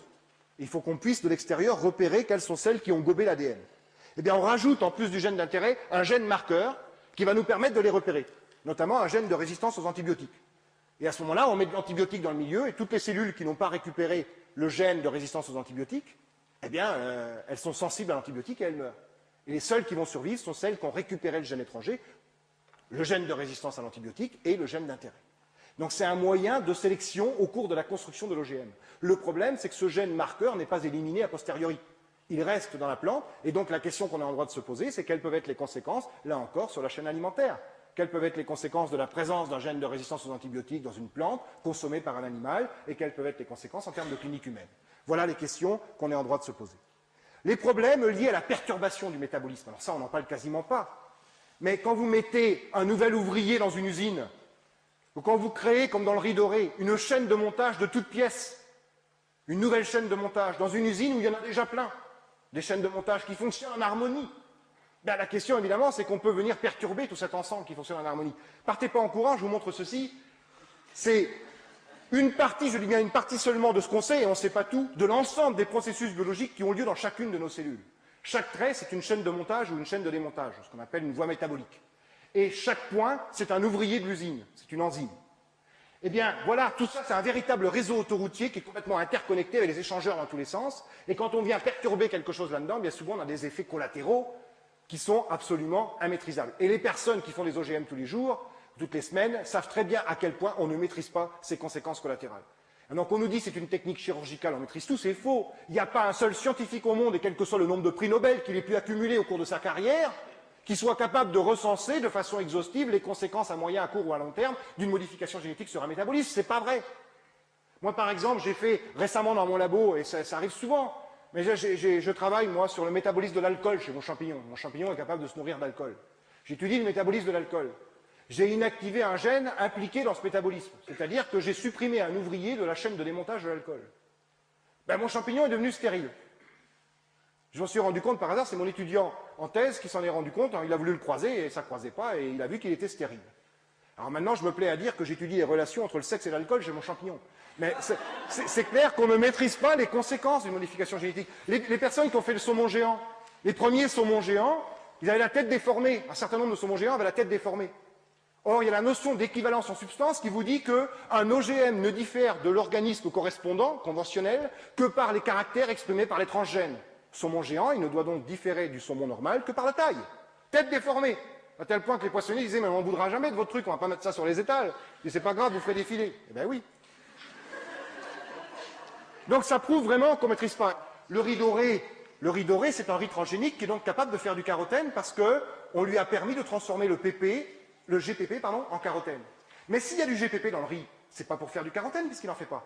C'est pour faire autre chose. Et oui, le GPP sert à faire de la vitamine E, des chlorophylles et de l'acide gibberellique qui est une hormone de plante. Eh bien, quand on rajoute de toutes pièces une quatrième chaîne de montage dans l'usine cellulaire du riz pour transformer le GPP en carotène, eh bien évidemment, tout le GPP qui passe dans la voie rouge ne passe pas dans les voies noires. Et donc la conséquence immédiate qu'on est en droit d'attendre, c'est une diminution de la production de vitamine E, de chlorophylle et d'hormones de la plante. Alors ça, c'est facile à voir parce que c'est dans la fenêtre où on regarde. Mais le métabolisme, c'est quelque chose de tellement vaste et complexe qu'on ne regarde toujours qu'une toute petite tranche. Et si le phénomène par effet de cascade se passe à côté, ben on ne le voit pas. Alors voilà, les conséquences métaboliques, ça fait partie bien sûr des effets collatéraux de la transgénèse qui fait qu'on ne maîtrise rien ou pas grand-chose. Donc quand on introduit... Alors nous, pour ce qu'on fait dans les laboratoires pour faire de la recherche, c'est pas grave, on étudie un truc bien étroit, etc. Bon, puis s'il y a quelque chose à côté, par hasard, comme ma stérilité chez mon champignon, ben, tant mieux. Ça nous ouvre des portes au niveau recherche. Et on essaie d'établir les connexions. Mais quand on fait une plante transgénique qui est destinée à l'alimentation animale ou humaine, évidemment, il est extrêmement important d'avoir une vue exhaustive de ces choses-là, et c'est absolument impossible. Les risques environnementaux, et je vous rassure, j'en terminerai vraiment là, j'espère que vous avez encore ma cassette. Donc, les risques environnementaux, on vous dit le maïs BT, formidable, plus besoin de pulvériser le BT, il le produit lui-même. Écologique. Sauf qu'il faut comparer ce qui est comparable. Le paysan qui, par la manière conventionnelle, se débarrasse de la pyrale, le fait quand le papillon est là. Parce que ce qui est dangereux, c'est pas le papillon, c'est la chenille. Donc si on tue le papillon avant qu'il ponde ses œufs, c'est gagné. Autrement dit, il n'y a pas besoin de faire de curatif, il suffit de faire du préventif. Et si le papillon vient jamais, bien on ne traite pas. Et il y a des gens qui ne sont jamais embêtés par la pyrale. Eh bien là, la plante, elle produit tout le temps le BT. Elle produit tout le temps, et quand une plante produit une protéine en grosse quantité, ça passe dans les racines, et les racines c'est des passoires, et ça passe dans le sol. Donc, question, quelle quantité de BT est produite par des hectares et des hectares de maïs par rapport à la quantité pulvérisée dans la méthode conventionnelle? Est-ce que c'est vraiment des quantités moindres? C'est pas si évident que ça. Ça mérite calcul. D'accord? Et puis, en plus, il faut savoir que, puisque la plante produit tout le temps le BT, le risque, c'est de voir apparaître des insectes résistants. Pourquoi? Parce que, à partir du moment où vous produisez tout le temps du BT dans un environnement donné, il y a parmi les populations de pyrales, naturellement, des pyrales résistantes. Naturellement. Elles le sont naturellement. D'accord? Mais elles sont minoritaires dans la population de pyrales. Eh bien, si vous produisez tout le temps du BT, toutes les sensibles vont mourir. Ne va rester que les minoritaires, qui sont donc les pyrales résistantes. Ce sont donc les seules qui vont se reproduire. Et alors qu'elles étaient minoritaires, elles vont donc devenir majoritaires. C'est-à-dire que ça, c'est un aspect très particulier du risque environnemental lié aux OGM, c'est que ce n'est pas un risque qui se dilue dans le temps, c'est un risque qui se concentre dans le temps. Soit par les effets de pression de sélection comme là, soit, et je vais en parler juste dans un instant, par l'avantage procuré par le gène étranger. Les plantes résistantes aux herbicides, alors là, on peut toujours nous dire que le but de tout ça, c'est de mettre moins de pesticides. Quand on fait une plante qui résiste à un herbicide, le but, c'est pas de plus utiliser l'herbicide, c'est de pouvoir l'utiliser sans risquer de tuer la plante. D'accord? Et donc, dans les faits, ce qui se passe, eh bien, les gens ils vont à foison parce que leur plante est résistante, ils n'ont plus de précautions à prendre. Et on voit aux États-Unis, les gens qui vont sur des énormes surfaces par hélicoptère, et donc là, ils peuvent pulvériser sur la plante résiste. Et du coup, on sait très bien que la quantité de Roundup a considérablement augmenté au Canada et aux États-Unis depuis qu'on utilise des variétés transgéniques qui sont résistantes au Roundup.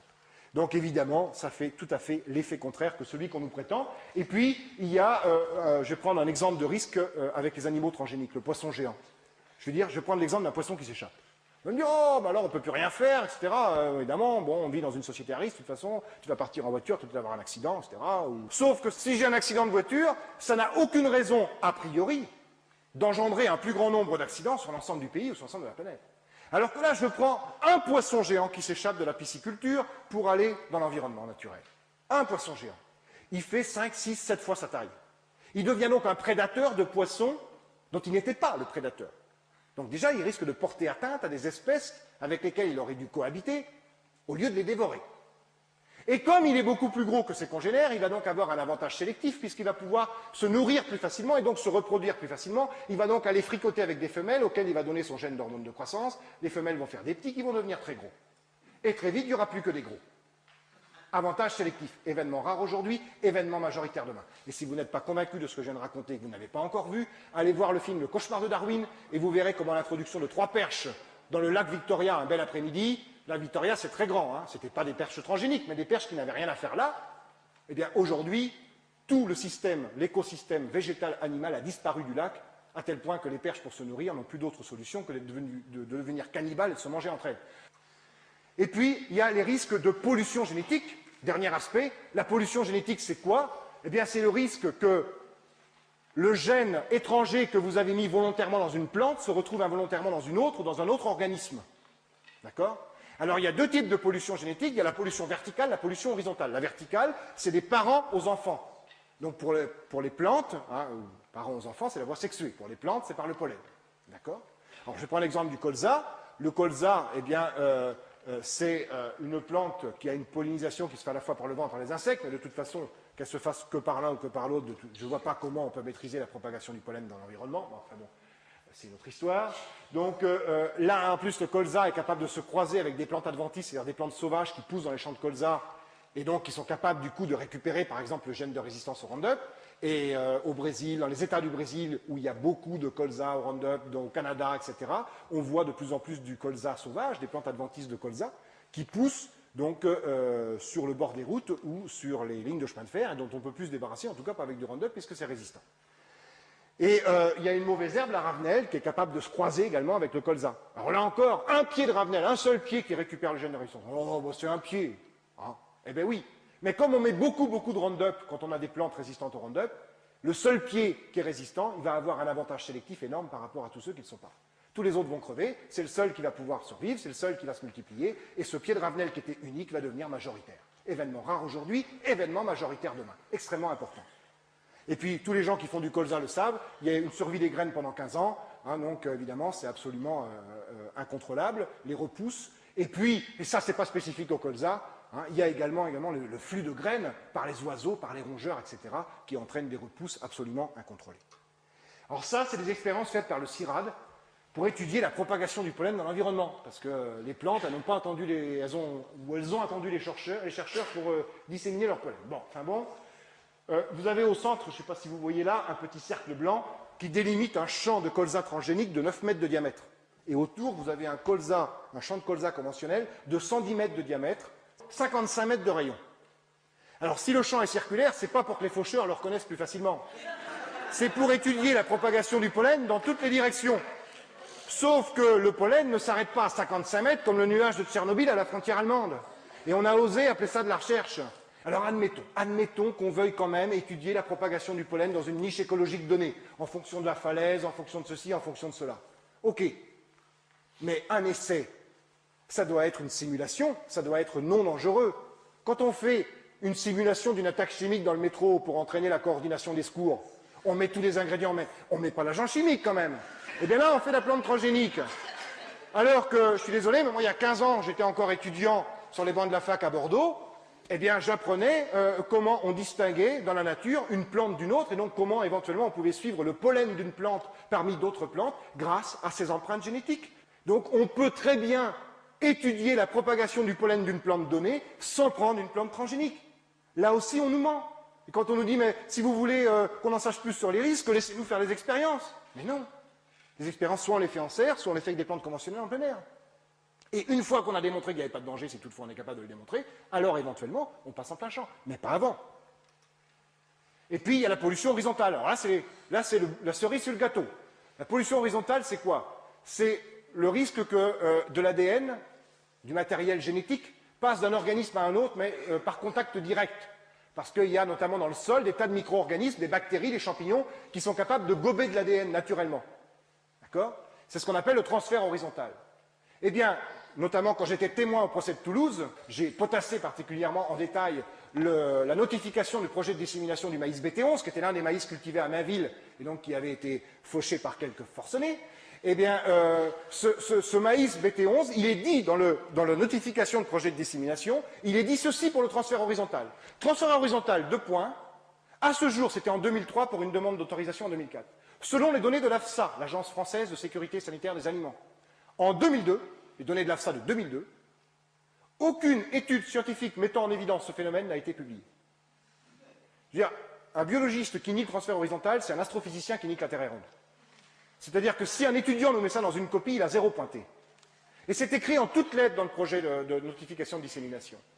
Et moi, je suis allé sur le moteur de recherche qu'utilise tout scientifique pour faire sa bibliographie. J'ai tapé transfert horizontal sur les 10 dernières années, 94-2004, 256 publications.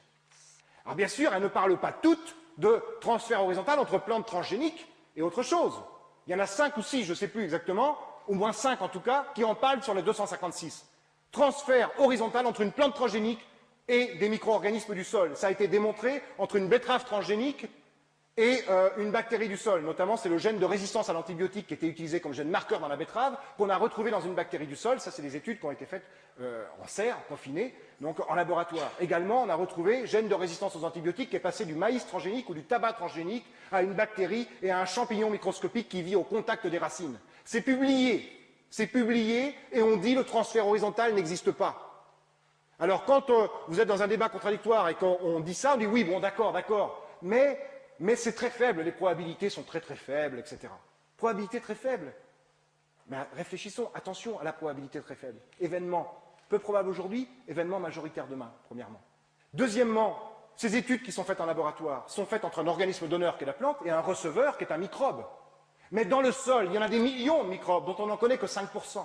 Donc risque forcément augmenté.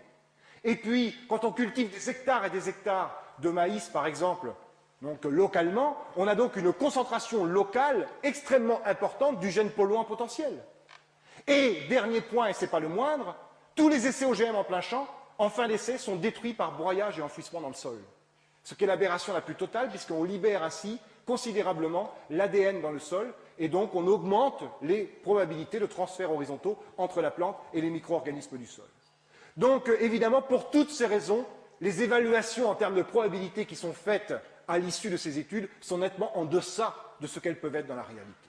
Mais à part ça, le transfert horizontal n'existe pas. Je vous donne quand même un exemple concret. Donc voilà, je vous ai parlé des plantes qui résistent au virus. Ce sont des plantes dans lesquelles on a introduit un gène du virus. Et quand le virus attaque, on ne sait pas pourquoi, le fait qu'il y ait déjà un gène à lui, il n'arrive pas à se multiplier. Le gène du virus est en bleu. En marron, c'est un chromosome de la plante dans lequel on a mis le gène du virus. Le virus arrive. Il injecte son ADN dans la plante. C'est comme ça qu'il se multiplie après. Hein, d'accord ? Il a bien sûr lui-même le gène qui est là en bleu, il l'a lui aussi. Je l'ai mis en violet pour que vous puissiez le distinguer. Mais aussi parce qu'il est un petit peu différent. Hein, nous, on a tous un nez, mais il n'a pas la même forme. On a tous des yeux, mais ils n'ont pas la même couleur. C'est-à-dire qu'on a tous des gènes qui sont identiques dans la fonction, mais qui ne sont pas tout à fait identiques dans la séquence, ce qui fait qu'on est tous un petit peu différents.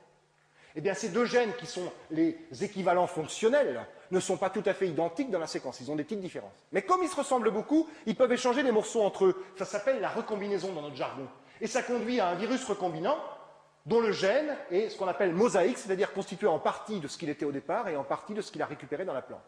Eh bien, à la station, au département de pathologie végétale de l'INRA de Versailles et de biologie cellulaire de l'INRA d'Avignon, eh bien, ils ont effectivement montré, dans un certain nombre de cas, que ces virus recombinants étaient beaucoup plus virulents que les virus de départ. Et donc, non seulement la plante n'y résiste plus, mais donc ils peuvent se multiplier, se propager et aller contaminer notre plante et donc emmener ce gène mosaïque ailleurs. Voilà un exemple concret de transfert horizontal qui, du coup, avec les virus, peut se faire de plante à plante. Voilà. Mais à part ça, le transfert horizontal n'existe pas. Donc vous l'avez compris, pour moi, c'est pas ça l'important, mais je vous le dis quand même, les organismes génétiquement monstrueux, ce sont les OGM qu'on dissémine de la nature. Parce qu'on ne maîtrise rien ou pas grand-chose, et surtout parce que je considère que le processus qui consiste à nous imposer, parce qu'il s'agit bien de nous imposer, les OGM sur la planète est un processus antiscientifique et antidémocratique. Antiscientifique parce que lorsqu'on est confronté à un sujet de recherche, par exemple, comment s'affranchir des dégâts occasionnés par la pyrale sur le maïs, c'est un sujet comme un autre, eh bien, on doit, en tant que scientifique, mettre à plat toutes les alternatives. La transgénèse en est une, certes, mais il y en a d'autres. Et pour chacune d'elles, on doit regarder quelle est la faisabilité, quels sont les risques. On doit faire le rapport des deux. Et si les risques sont mal maîtrisés par rapport à la faisabilité ou par rapport aux avantages potentiels que ça procure, eh bien, posons-nous la question des alternatives. Peut-on faire autrement? Peut-on arriver au même résultat sans courir les mêmes risques? Et si on posait systématiquement cette question des alternatives, eh bien, on se rendrait compte dans le domaine agricole que faire appel à la transgénèse, c'est déplacer une grue pour soulever un grain de sable. Et quand je dis que c'est un déni de démocratie, c'est que pour discuter des alternatives, quand il s'agit d'un problème agricole, la moindre des choses, c'est d'en discuter avec les agriculteurs. Et lorsqu'il s'agit donc d'un problème agroalimentaire et d'un problème agricole, d'en discuter aussi avec les représentants des associations de défense de l'environnement, les représentants des associations de défense des consommateurs, etc., etc. Or, ça reste un débat scientifico-scientifique qui met l'ensemble des citoyens devant le fait accompli. Et puis, si la planète est déjà une vaste poubelle, ce n'est pas une raison pour en faire une vaste paillasse de laboratoire. Je vous remercie.